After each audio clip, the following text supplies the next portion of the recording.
ছিল এমএলএ বলেন, এমপি বলেন, সমস্ত জনপ্রতিনিধি মেম্বার ক্লাস ছোট থেকে বড় সমস্ত স্তর, এই স্তরের জনপ্রতিনিধিদের কাছে দিয়ে দিয়ে আমরা সেরকম করে সমস্ত করতে পারিনি। প্রমাণিত এটা যে আজ পর্যন্ত কার্য শুরু হয়নি।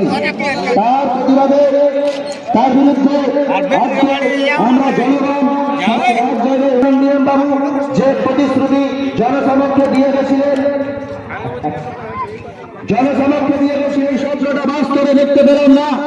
এর প্রতিবাদে এর বিরুদ্ধে আমরা আজকে রুখে দাঁড়িয়েছি। জনগণ এমনটা ভাববেন না যে এখানে কোনো নির্দিষ্ট কোনো রাজনৈতিক দলের এটা প্রতিবাদ, এটা সমগ্র এলাকার সমস্ত রাজনৈতিক দলের এটা দাবি। সবাই আমরা এক হাট্টা হয়ে, আমরা একজোট হয়ে আজকে এই রাস্তায় আমরা নেমেছি। রাস্তায় আমাদের শেষ পথ দেখিয়েছে। আমরা